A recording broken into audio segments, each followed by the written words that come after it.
లక్ష్మీ నరసింహస్వామి మనకి ఇక్కడ దర్శనమిస్తారు. లక్ష్మీ నరసింహస్వామి వేరెక్కడా లేని విధంగా ఇక్కడ మనకు పాము యొక్క నాభిలో నుంచి వెళ్ళేసి స్వామిని దర్శనం చేసుకోవాలి.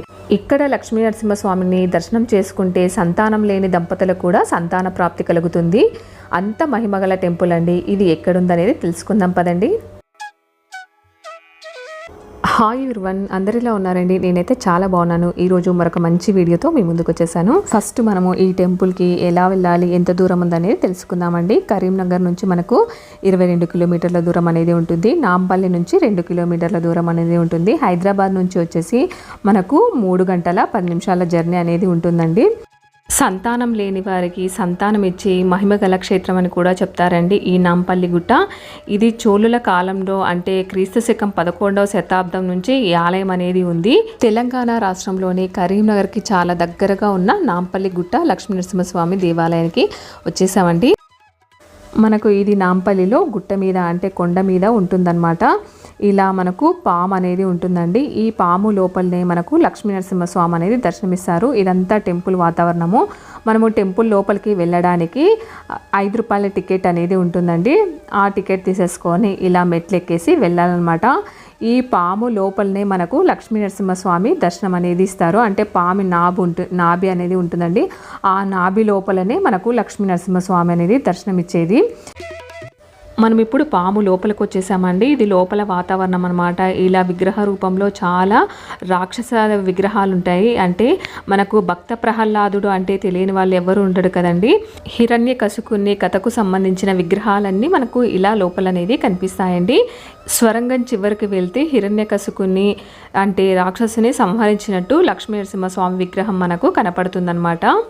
ఇక్కడ సంతానం లేని దంపతులకు సంతాన భాగ్యం కూడా లభిస్తుందండి ఈ లక్ష్మీ నరసింహస్వామిని దర్శించడం వలన. దానికి సంబంధించిన కథనం కూడా ఉందండి. అదేంటంటే శ్రీ రాజేంద్రుడు అనే ఒక రాజు ఉండేవాడు అండి. ఆయన భార్య పేరు రత్నాంగి అనమాట.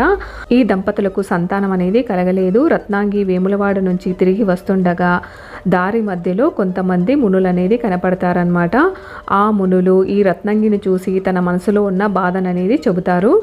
మీరు సంతానం కోసం బాధపడుతున్నారు కదా, నాంపల్లి గుట్టలో లక్ష్మీ నరసింహస్వామిని దర్శించి అక్కడ 41 రోజు తపస్సు చేస్తే మీకు సంతానం కలుగుతుందని ఆ మనులు చెబుతారండి. కానీ నువ్వు మహారాణిలాగా కాకుండా మామూలు మహిళగా వెళ్ళి తపస్సు చేయాలని చెబుతారు.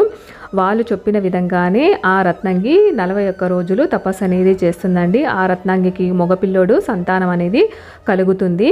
అలా కలిగిన కారణంగా ఆ రాజేంద్రుడు ఇక్కడ మనకు దేవాలయాన్ని అనేది నిర్మిస్తారు.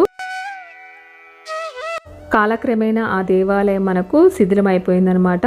పాతగా ఉంది. అది కూడా ఇక్కడ మనం చూడవచ్చు. చూస్తున్నారా, ఇక్కడ మనకు భక్త ప్రహ్లాదుడి విగ్రహం అనేది ఉంది. దాని పక్కకే కొంచెం ముందరికి వెళ్తే మనకు హిరణ్యకశిపుని విగ్రహం అనమాట. ఇలా చాలా విగ్రహాలు మనకు లోపలికి వెళ్ళే కొద్దీ కనపడుతూనే ఉంటాయి. మనకి ఇలా సొరంగం లాగా రౌండ్గా ఉంటుంది. మనకు లోపలికి మనకు వెంటిలేషన్ కూడా ఉంటుంది. చూస్తున్నారా, వెంటిలేషన్ ఎక్కడ చూసినా మనకు కనపడుతుంది. ఇక్కడ మనకు భక్త ప్రహ్లాదుడు వాళ్ళ అమ్మ దగ్గరికి తీసుకున్నట్టు మనకు ఇక్కడ విగ్రహం అనేది ఉంది. చూసారా, మనకు వెంటిలేషన్ అయితే చాలా బాగుంటుందండి. మనకు భయపడాల్సిన అవసరం లేదు. మనకు లైటింగ్ అనేది ఉండదు, మనం భయపడద్దు.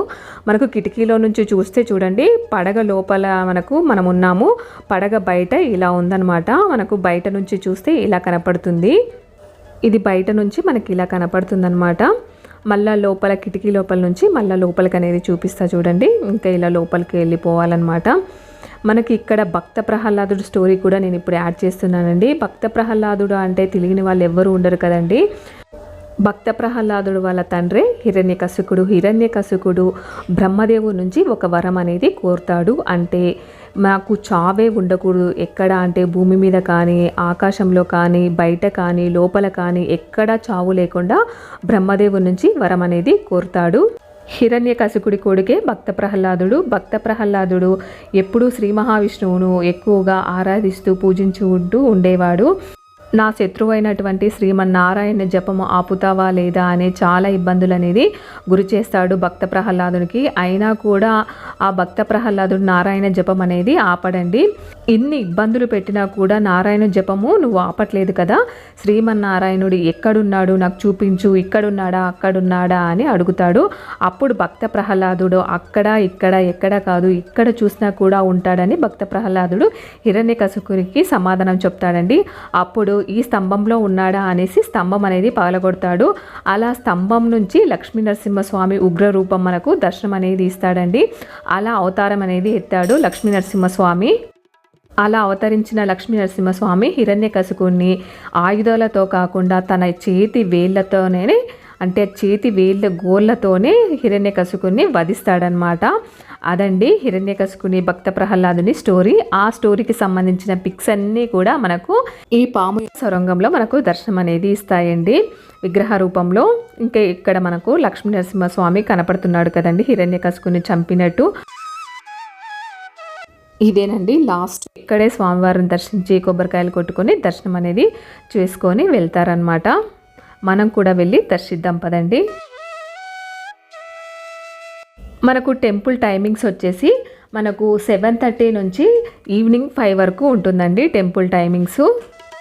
చూసారండి లక్ష్మీ నరసింహస్వామి హిరణ్యకశిపుని ఎలా చేతి గోళ్ళతో ఎలా పీకినట్టు మనకు ఇలా తయారు చేశారనమాట. అలాగే పక్కనే మనకు భక్త ప్రహ్లాదుడు దర్శనం అనేది ఇస్తున్నారు. ఇదేనమాట లాస్ట్ ఫైనల్ ఎండింగ్ అనమాట ఇది. ఇక్కడతో మనకు స్వరంగం అనేది ముగిసిపోతుంది. ఇక్కడ మనకు పాలాభిషేకం కూడా చేస్తున్నారు చూడండి. మనకి ఇక్కడ నాగపడగ అనేది ఉంటుంది. ఒక గిన్నెలో పెట్టేసి పాలు కూడా వాళ్ళే అమ్ముతారండి. గ్లాసు 10 రూపాయలు. ఆ పాలు తీసేసుకొని అక్కడ అభిషేకం అనేది చేసుకోవాలి. ఇంకా కొబ్బరికాయలు కూడా మనం బయట దొరుకుతాయి. లోపలికి రావడానికి మనకు 5 రూపాయల టికెట్ మాత్రమే ఉంటుందండి. వేములవాడకి వెళ్ళి దేవాలయాన్ని దర్శించినప్పుడు ఇది దారిలోనే ఉంటుందండి. ఇది కూడా మనము దర్శించవచ్చు. ప్రత్యేకంగా దీనికి వెళ్ళాల్సిన అవసరం అనేది లేదు. అంత దగ్గర ఉంటుందన్నమాట ఈ దేవాలయం. చూసారు కదండి లక్ష్మీ నరసింహస్వామి దేవాలయం, వాటి చరిత్ర, అలాగే టెంపుల్ టైమింగ్స్ ఏమిటి, అలాగే మనము ఈ టెంపుల్కి ఎలా వెళ్ళాలి అన్నీ కూడా షేర్ చేశాను. ఐ హోప్ అండి ఈ వీడియో అందరికీ చాలా బాగా యూజ్ అవుతుంది. ఇలాంటి మంచి మంచి వీడియోస్ కోసం మన ఛానల్ని సబ్స్క్రైబ్ చేయండి. పక్కనున్న బెల్ ఐకాన్ని ప్రెస్ చేసి నేను పెట్టే ప్రతి వీడియో మీకు నోటిఫికేషన్ వస్తుంది. అలాగే లైక్ చేసి మీ ఫ్రెండ్స్ అండ్ ఫ్యామిలీ మెంబర్స్కి షేర్ చేయండి. Thank you for watching.